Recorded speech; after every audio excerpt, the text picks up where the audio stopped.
Meus irmãos, a paz do Senhor. Meus queridos, vamos à nossa 10ª lição desse nosso segundo trimestre de 2021. A lição de hoje traz por título o Ministério de Mestre ou Doutor. O nosso texto áureo traz partes dos versículos 6 e 7 da carta aos Romanos no capítulo 12 e nos diz assim: de modo que, tendo diferentes dons, segundo a graça que nos é dada, se é ensinar, haja dedicação ao ensino. A verdade prática, irmãos, os vocacionados por Deus para o ministério do ensino são por Ele chamados para edificar a Igreja de Cristo. A nossa leitura bíblica, irmãos, em classe, ela encontra-se em 4 livros diferentes. A primeira, Mateus capítulo 7, versículo 28 e 29. A segunda, Atos 13, 1. A terceira, Romanos 12, 6 e 7. E a última, Tiago 3, versículo 1. O objetivo geral é retratar a missão do ministério de mestre, e a nossa introdução nos diz assim: o ministério do ensino da palavra é primordial para a igreja exercer o discernimento no que tange ao tempo em que vive, culturas, teologia, filosofia e etc. Esse é um ministério que sempre fez toda a diferença no avanço do reino de Deus na terra. Pois através dos mestres, através dos doutores, homens e mulheres usados por Deus no ensino de sua palavra, no aprofundamento da sua palavra, é que o reino de Deus cresceu, mas também se fortaleceu por conta do conhecimento dessas pessoas. O dom de Deus, o ministério de Deus exercido nessas vidas, fez e faz toda a diferença no ensino da palavra de Deus. Só conseguiremos discernir o tempo em que vivemos se tivermos bem baseados, se tivermos bem fundamentados. O alicerce onde nós estivermos edificado for um alicerce sólido, algo real, algo que está em conformidade com a legítima palavra de Deus. Só conseguiremos descobrir o falso, só conseguiremos identificar o falso após o conhecimento do original, após o conhecimento do verdadeiro, daquilo que é real, daquilo que de fato é a palavra de Deus. E por falta desse ministério, irmãos, ou por talvez arrogância de alguns homens carnais que estão no meio da igreja, a igreja tem sofrido muito ao longo da sua história, sendo arrastada por heresias, sendo arrastadas por conflitos que não fazem o menor sentido, os quais a igreja não tem que se envolver. O nosso trabalho aqui nessa terra é proclamar a palavra de Deus. Nós fomos chamados, nós fomos levantados, é a ordem do nosso Senhor Jesus, que é de ensinar as nações. E para ensinar as nações, nós precisamos do conhecimento da palavra de Deus. E existe um ministério. Esse é o ministério que o Senhor deu à sua igreja para ela se fortalecer, para ela ser mais cirúrgica em seu trabalho da divulgação, do ensino da palavra de Deus entre os homens. São homens e mulheres cheios do Espírito Santo de Deus, os quais foram chamados por Deus nesse ministério para auxiliarem a igreja e para trabalharem no aperfeiçoamento dos santos.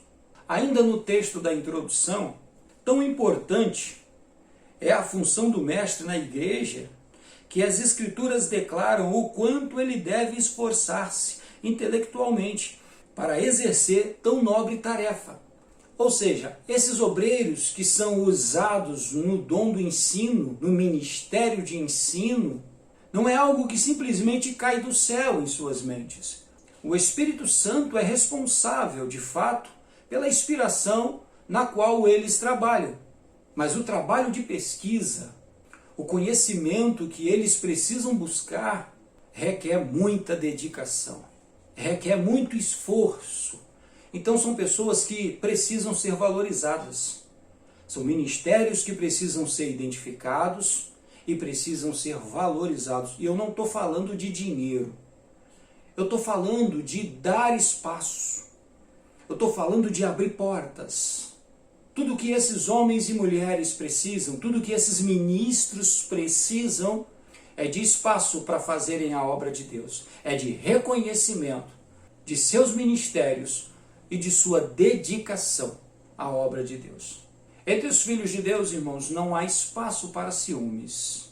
Entre os filhos de Deus não há espaço para carnalidade. Entre os filhos de Deus há espaço para a cooperação. Há espaço para a parceria. Essa é a razão de nos chamarmos de irmãos. Porque pertencemos à família de Cristo.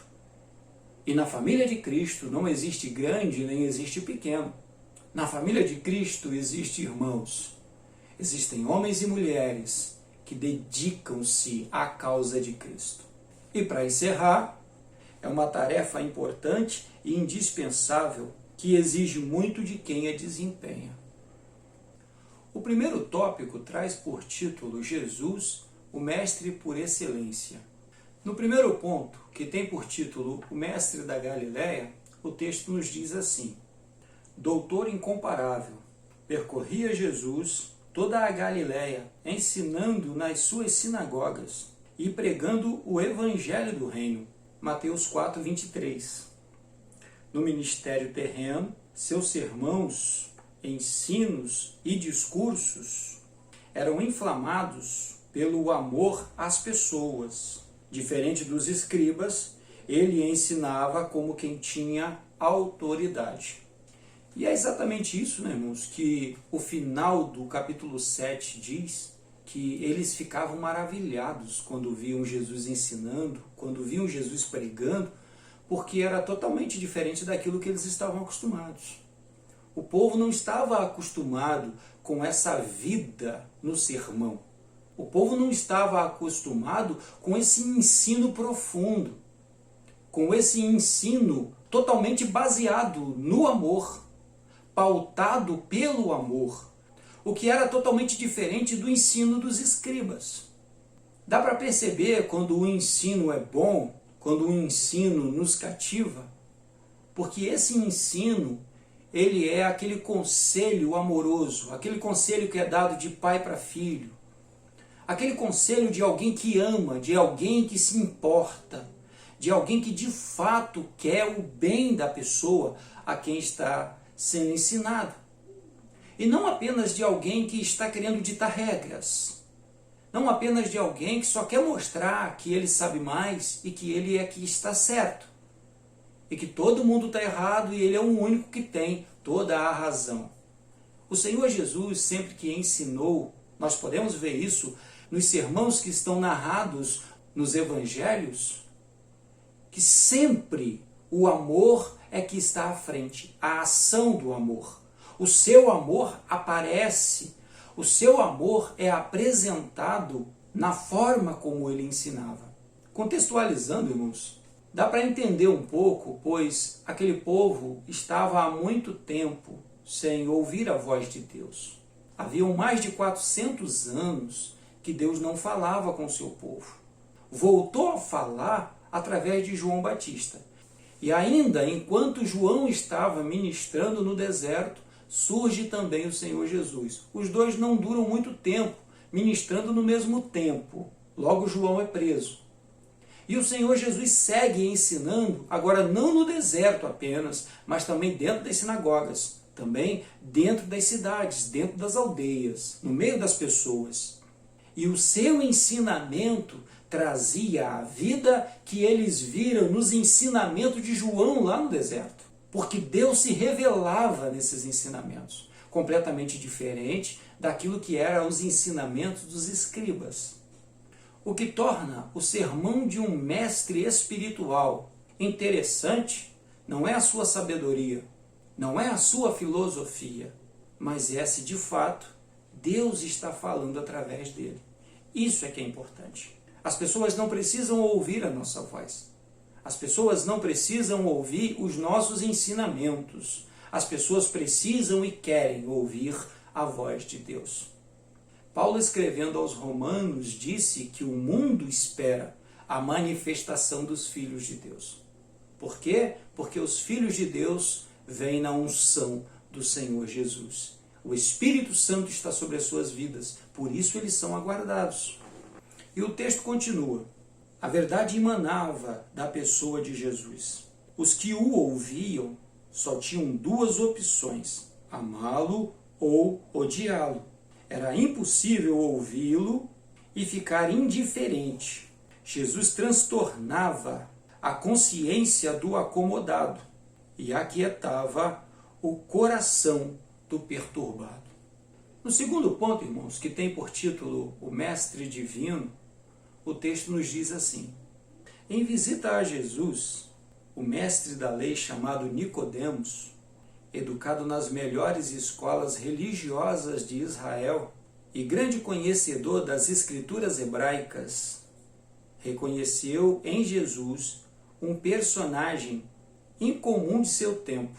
Esse mesmo fariseu, que era príncipe dos judeus, afirmou que o nazareno não poderia fazer o que fazia se Deus não fosse com ele. Nicodemos, acostumado com a letra fria, acostumado a estudar apenas o texto e não conhecer a revelação de Deus dentro do texto, porque os dons ministeriais ainda não estavam disponíveis para eles, então Nicodemos não experimentou isso, ou não experimentou ainda nos tempos de Jesus, ainda não havia experimentado até essa noite. Não sabemos como que ficou depois disso, porém ele ficava bastante intrigado com a forma como o Senhor Jesus ensinava. Tudo indica que Nicodemos era alguém honesto, honesto no sentido intelectual. Reconhecia a superioridade de Jesus e respeitava isso. Isso nos revela também que mesmo com toda a dificuldade do seu tempo, Nicodemos era um homem espiritual, pois era humilde, mesmo ocupando o cargo que ele ocupava. E ao procurar o Senhor Jesus ainda lhe leva mais a fundo na revelação da palavra de Deus. Porque as revelações que o Senhor Jesus dá a Nicodemos aquela noite é algo que até hoje nós aprendemos com ela. Até hoje nós aprendemos nos ensinamentos que o Senhor Jesus deu a Nicodemos que não adianta eu cobrar do mundo determinado comportamento. Não adianta eu cobrar do mundo, cobrar das pessoas que ainda não conheceram o Senhor Jesus, cobrar das pessoas onde o Espírito Santo ainda não habita, cobrar delas que elas tenham determinado comportamento, que elas tenham determinada visão. Porque o Senhor Jesus revelou a Nicodemos. E está escrito lá, só pode ver o reino de Deus aquele que nascer de novo. Ou seja, não dá para ver o reino de Deus se a pessoa ainda não aceitou Jesus, se o Espírito Santo ainda não está na vida dessa pessoa, e se essa pessoa ainda não começou a ser limpa por essa experiência com o Espírito Santo. E ainda ele vai mais a fundo, ele diz, e não pode entrar no reino de Deus aquele que ainda não foi lavado, aquele que ainda não foi purificado, aquele que não nasceu da água e do Espírito. E isso até hoje nós ainda estamos aprendendo. Nós devemos um certo respeito a Nicodemos, porque isso mostra que mesmo com toda limitação, nós temos o conhecimento de que o Espírito Santo não estava na vida de Nicodemos. Nicodemos não tinha a presença do Espírito Santo sobre a sua vida. Nicodemos ainda estava na velha aliança, ainda sob a lei, diferente dos nossos tempos, onde nós temos a oportunidade de viver pela graça, pela fé do nome de Jesus. E podemos experimentar, de fato, esse novo nascimento. E ter aquilo que Nicodemos não teve, que é a revelação do Espírito Santo direto nas nossas vidas, para nos dar mais capacidade para compreender os ensinos de Jesus. Os discípulos de Jesus, irmãos, os apóstolos, só conseguiram entender os ensinamentos de Jesus após a descida do Espírito Santo. Foi o Espírito Santo quem esclareceu o que o Senhor Jesus ensinava para os seus discípulos. E a mesma coisa acontece conosco hoje. Por isso o Senhor Jesus é o Mestre Divino. Porque se Ele não tivesse iniciado essa obra, nós não estaríamos aqui. Esse ministério só é possível porque esse ministério foi iniciado pelo nosso Senhor Jesus. E nós damos continuidade, inspirados pelo Espírito Santo, chamados por Ele para fazer a sua obra. No ponto 3, que tem por título O Mestre da Humildade, o texto diz: a fim de ensinar os discípulos acerca da humildade, Jesus levantou-se da ceia, tirou as vestes e, tomando uma toalha, cingiu-se. Depois, pôs água numa bacia e começou a lavar os pés aos seus discípulos e a enxugá-los com a toalha que estava cingido. João 13, 4 e 5. Jesus era um mestre e deu exemplo aos discípulos. O Emanuel, Deus conosco, encurvou-se diante dos homens. Isso se deu porque o ensino de Jesus não era mero discurso, mas espírito e vida. Ele nos convida a fazer o mesmo. Vós me chamais mestre e senhor, e dizeis bem, porque eu sou. Ora, se eu, senhor e mestre, vos lavei os pés, vós deveis também lavar os pés uns dos outros. Porque eu vos dei o exemplo, para que, como eu vos fiz, façais vós também. E a questão da humildade, irmãos, ela de fato é algo extremamente necessário para aqueles que trabalham com o ensino da palavra de Deus. Esse texto aqui, em torno dele tem um pouco de confusão, porque se discute, infelizmente, ainda em nossos dias, sobre se é literal ou não. E nós entendemos que não. Nós entendemos que não nos foi ordenado lavar literalmente os pés das pessoas. Porque podemos fazer isso e continuar sendo arrogantes. Podemos fazer isso em determinadas cerimônias e, ao terminar essas cerimônias, ainda continuaremos sentados em altas cadeiras. Ainda continuaremos ocupando os primeiros lugares. Ainda continuaremos cobrando certos privilégios, cobrando respeitos, exigindo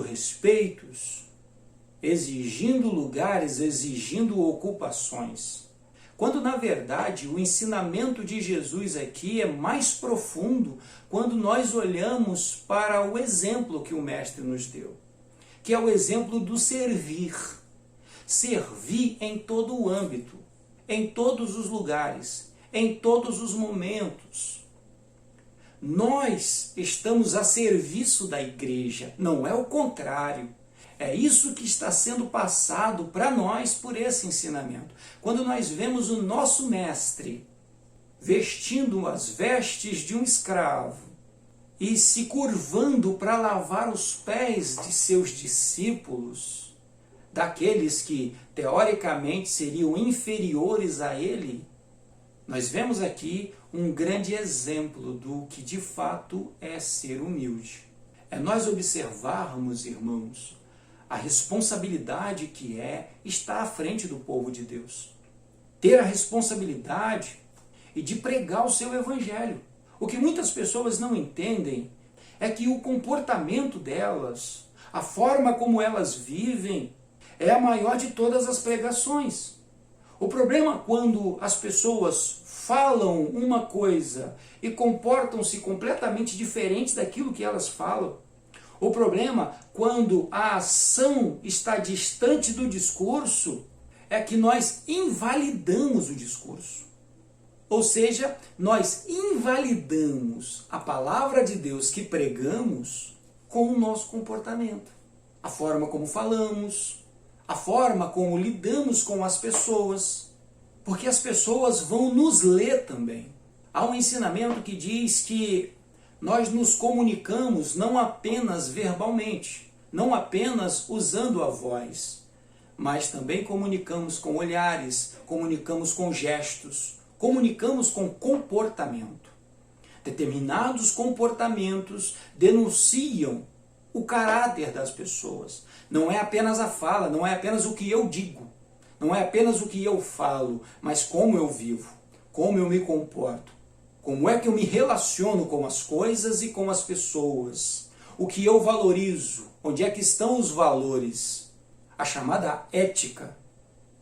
Isso vai denunciar, de fato, se o discurso está alinhado com o meu comportamento. O meu comportamento ele pode colaborar com o discurso ou ele pode anular completamente esse discurso.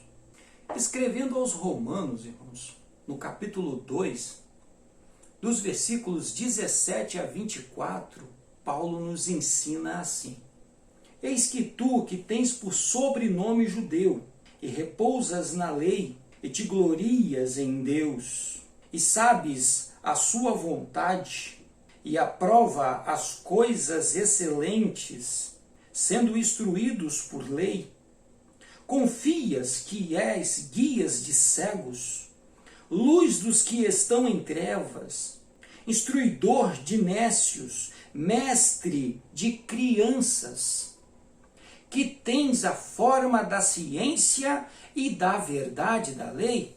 Tu, pois, que ensina a outro, não te ensinas a ti mesmo? Tu que pregas que não se deve furtar, furtas? Tu que dizes que não se deve adulterar, adulteras? Tu que abominas os ídolos, cometes sacrilégio? Tu que te glorias na lei, desonras a Deus pela transgressão da lei? Porque, como está escrito, o nome de Deus é blasfemado entre os gentios por causa de vós.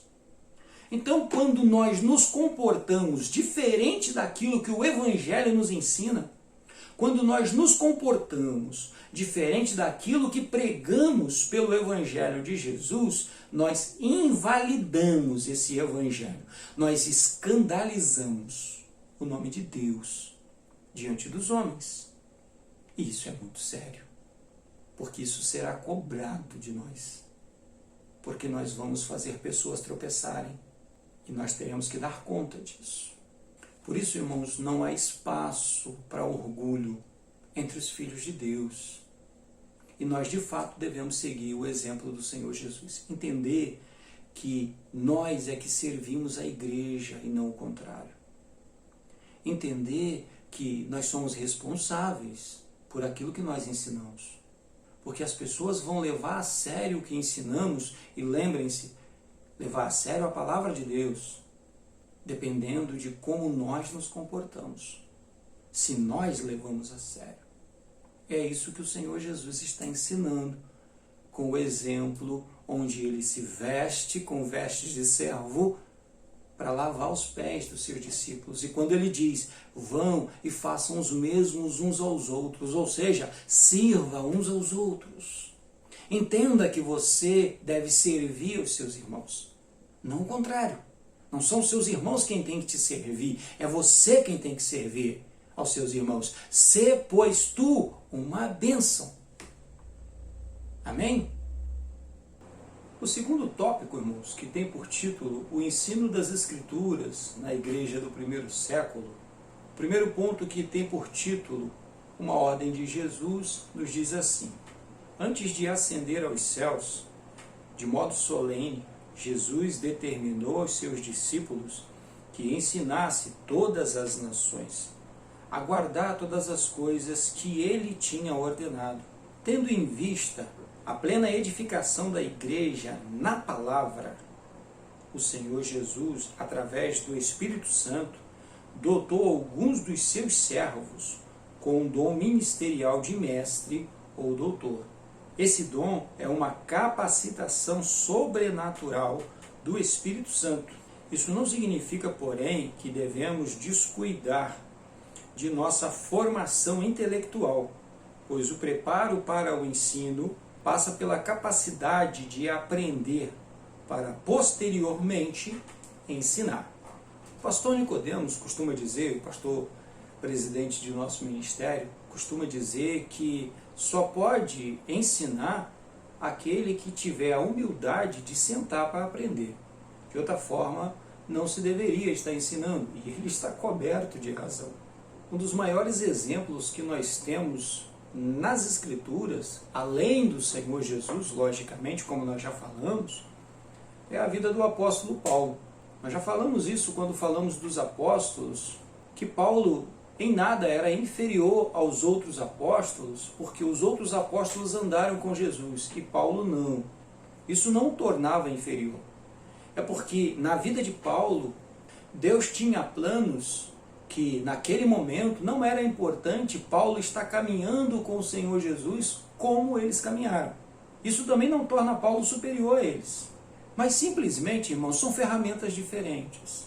Paulo é aquilo que é chamado hoje como homens dons.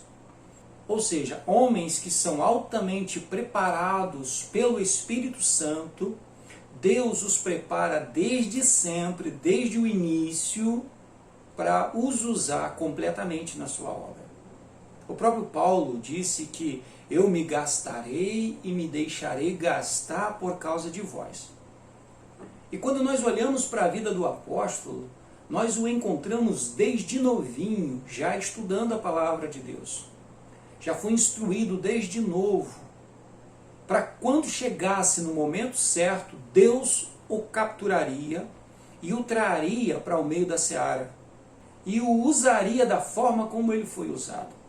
Ele é um dos responsáveis pelo cumprimento da ordem do Senhor Jesus, pela qualidade do ensino que se levou às nações, ainda hoje no nosso tempo. Vale a pena lembrar que 13 dos 27 livros do Novo Testamento foram escritos pelo apóstolo Paulo.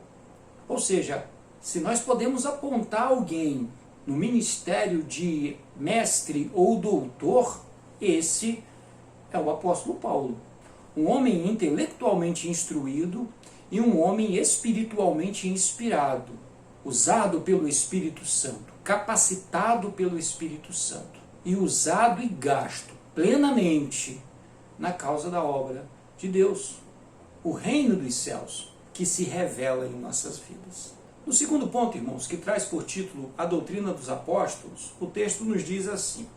O texto de Atos, capítulo 2, versículo 42, informa-nos que os primeiros convertidos perseveravam na doutrina dos apóstolos e na comunhão e no partir do pão e na oração. Além disso, acrescenta que em cada alma havia temor e muitas maravilhas e sinais se faziam pelos apóstolos.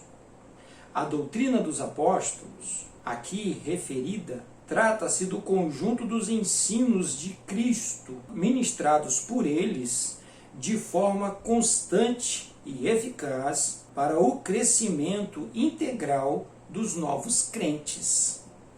Após o batismo no Espírito Santo, o Espírito Santo vem morar com a igreja, vem morar na vida de cada crente, e os apóstolos têm a sua mente completamente transformadas por essa experiência, por essa presença. Porque até aquele momento as suas mentes ainda estavam um pouco confusas. Eles não conseguiam lembrar de tudo que o Senhor Jesus lhes ensinara. Mas com a chegada do Espírito Santo tudo mudou. O Espírito Santo não apenas os fez lembrar, como também os usou poderosamente, com autoridade, com a mesma autoridade com que o Senhor Jesus ensinava, para manterem tanto a igreja alerta, atenta, trabalhando na obra de Deus, quanto também aos novos convertidos, aqueles que estavam chegando, a abandonarem a forma como viviam, as doutrinas onde eles viviam, em suas religiões, em suas culturas, em suas filosofias, e adotarem e abraçarem completamente os ensinos de Jesus. E essa perseverança nas doutrinas dos apóstolos, de fato, é a perseverança no ensino de Jesus. É viver segundo a orientação do Senhor Jesus.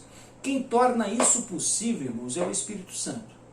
Só Deus em nossas vidas é que pode nos capacitar para andarmos conforme a sua vontade. De outra forma, nós vamos sucumbir à nossa própria natureza. O homem não foi feito para viver longe de Deus. Nós não fomos criados para viver separados de Deus. Por isso o Espírito Santo vem morar conosco. E a partir do momento que o Espírito Santo encontra espaço nas nossas vidas, nós também conseguimos cumprir a vontade de Deus, cumprir a orientação do Senhor Jesus. O terceiro ponto tem por título Ensinamento Persistente. E no finalzinho do texto diz assim: Deus havia preparado homens para ensinar e levantando doutores na igreja em Antioquia. O Pai Celestial igualmente deseja levantar mestres em sua igreja. Vivemos dias em que este ministério nunca foi tão necessário. Eu particularmente, irmãos, não gosto muito dessa expressão. Particularmente não gosto muito desse ensinamento, desse pensamento de que hoje nos nossos dias certos dons, certos ministérios são mais importantes. Ou lá no passado, certos ministérios, certos dons são mais importantes. Ao meu ver, em todos os tempos, em todas as eras, em todos os momentos, em todo o período em que a igreja está trabalhando, ela necessita de todos os ministérios, de todos os dons. Tanto no passado quanto hoje, tanto lá na igreja primitiva com os apóstolos, quanto hoje em nossos dias, a igreja necessita de homens e mulheres levantados nesse ministério, no ministério de mestres ou doutores, para fazerem a obra de Deus, para ensinarem a palavra de Deus com a autoridade que ela necessita.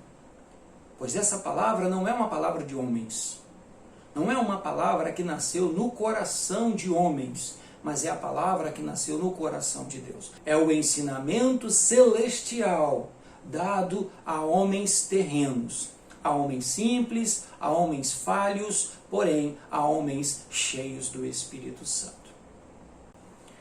O terceiro tópico, irmãos, tem por título a importância do dom ministerial de mestre. O primeiro ponto, que fala sobre uma necessidade urgente da igreja, nos diz assim: para o ministério de ensino ser eficaz na igreja local, é preciso haver pessoas vocacionadas. Deus concedeu à sua igreja mestres, e é preciso que ela invista neles também. Muitas vezes, por absoluta falta de preparo dos obreiros, predomina a superficialidade bíblica, a infantilidade espiritual e o aumento do engano, promovido pelas astúcias dos falsos mestres. Esse dom do Senhor é para a igreja amadurecer em todas as dimensões na vida cristã, ao mesmo tempo em que desmascara os falsos mestres. E essa é a razão da importância desse ministério. Esse ministério é para nos ajudar a crescer, para nos ajudar a nos tornarmos crentes fiéis, mais fortes, para realizarmos a obra de Deus e para continuarmos avançando. O reino de Deus continua prosperando e crescendo. Ao mesmo tempo em que nós resistimos às infiltrações do maligno, às investidas de Satanás. E que investidas são essas? Os falsos mestres, os falsos profetas, os falsos obreiros, os falsos ensinadores da palavra de Deus. O trabalho deles é exclusivamente tornar nula a pregação da palavra. O trabalho deles é causar escândalo, para assim as pessoas não levarem a sério também a nossa pregação. Também a pregação dos obreiros genuínos, dos servos genuínos de Deus. O trabalho dos falsos é corromper os verdadeiros. Não, irmãos, que eles teriam o poder de causar algum dano a essas pessoas, mas eles causam dano à influência que essas pessoas teriam em seus tempos. Esse sempre foi o problema que os apóstolos enfrentaram. O maior problema que os apóstolos enfrentavam não era a violência do Império Romano. O maior problema que os obreiros da igreja enfrentou ao longo do tempo e ainda enfrentam nos nossos dias não é o incrédulo, não é aquele que não acredita no Senhor Jesus por não conhecê-lo. O maior problema sempre foi os falsos doutores, os falsos ensinadores, que, se dizendo servo de Cristo, ensinam mentiras, ensinam heresias, ensinam enganos em nome de Jesus para afastar as pessoas, para afastar as almas da presença de Deus. Também é trabalho nosso, irmãos, combater esse mal. Fomos levantados para desfazer as obras do diabo. O terceiro ponto tem por título Requisitos necessários aos mestres. Nos diz assim: apresentamos alguns requisitos importantes para a igreja reconhecer pessoas com o dom ministerial de mestre em nossa época. O primeiro deles, um salvo em Cristo. Não pode haver dúvidas quanto à própria experiência salvífica por parte do vocacionado para o ministério de ensino. Seria muito contraditório, né? Alguém que prega a palavra não acreditar nela? Alguém que prega a salvação não acreditar que é salvo, que está salvo? Parece meio contraditório, mas infelizmente isso acontece. Infelizmente tem pessoas por aí falando sobre milagres e não acreditam em milagres. Tem pessoas por aí ensinando sobre fé e não exercitam a sua fé, não viveram ainda não conseguiram colocar em prática a sua fé. Infelizmente existem pessoas por aí pregando a palavra de Deus e não acreditam, não apenas na palavra, não acreditam em Deus. Porque se acreditassem em Deus, não faziam o que fazem, não ensinariam o que ensinam. O segundo é o hábito de ler. E uma pergunta que aqui tem é: como ensinaremos se não lemos? Infelizmente, irmãos, parece muito difícil para algumas pessoas ler, tomar o gosto pela leitura. E o que nós sempre ensinamos é: vá devagar, comece devagar. Você não precisa querer ler a Bíblia toda em um ano. Vá lendo devagar. Comece pelo Novo Testamento. E orando, e o Espírito Santo devagar vai colocando esse gosto, esse prazer em você também. A mesma coisa funciona com a oração. Você não precisa começar orando 30 minutos, 1 hora. Vá devagar, vá no seu tempo. E o Espírito Santo, no seu tempo, falará através de você e te usará, conforme Ele quer fazer, mas tudo a seu tempo. O Senhor sempre respeita isso, irmãos. Nós podemos ver ao longo da Bíblia vários exemplos sobre isso. Deus respeitando o tempo dos seus servos, o tempo de amadurecimento. Ninguém é igual a ninguém. Não existe uma pessoa igual a outra. Todos nós somos diferentes e todos nós também temos tempos diferentes de aprender e de crescer. O terceiro, de igual modo, fala sobre o preparo intelectual. Então não é apenas ler a Bíblia, não é apenas estudar os textos sagrados. É preciso também ter acesso a outras fontes, fontes arqueológicas, fontes históricas. É preciso estudar sobre os tempos em que esses livros foram escritos, qual era a configuração social da época, qual era a configuração política. Isso tudo é importante e tem que ser levado a sério, porque isso vai nos ajudar a compreendermos melhor a palavra de Deus. Hoje, em nosso dia, é muito importante estar atento às notícias, é muito importante estar atento ao que acontece em nossos dias, tanto no mundo político, quanto no mundo econômico, quanto na sociedade como um todo, saber o que de fato acontece. Não só na esfera federal, mas também na esfera estadual e na esfera municipal. Nós precisamos conhecer o campo onde trabalhamos. Nós precisamos conhecer as pessoas a quem ensinamos, a quem pregamos.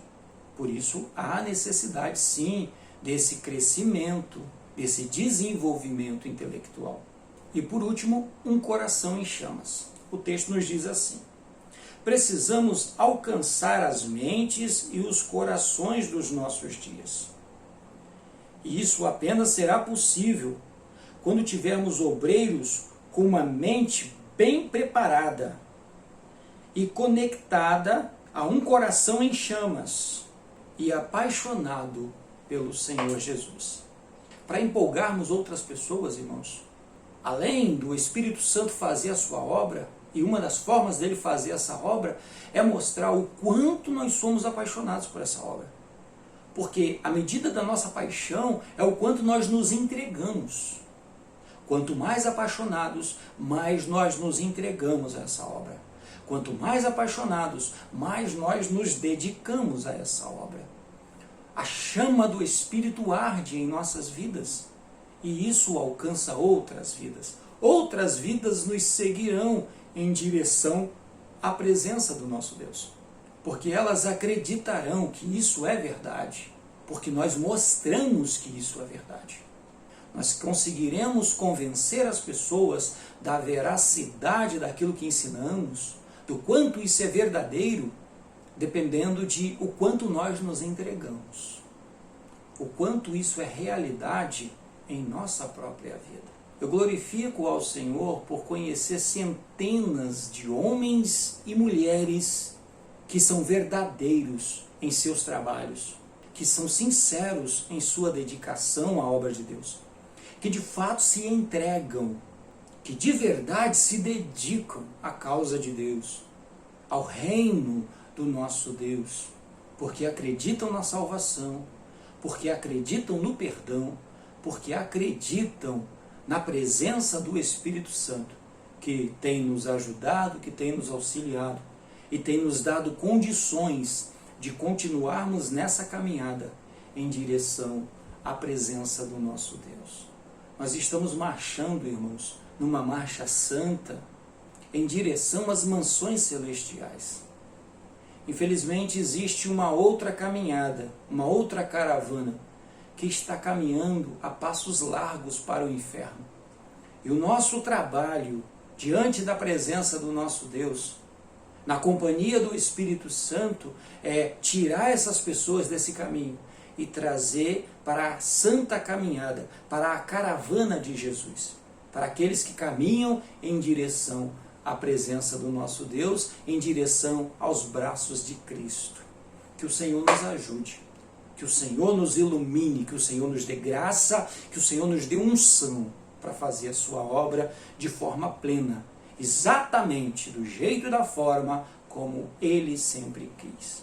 Amém? Que Deus te abençoe e que o Senhor te use poderosamente em sua obra para a glória do seu nome. Fique na paz do nosso Deus.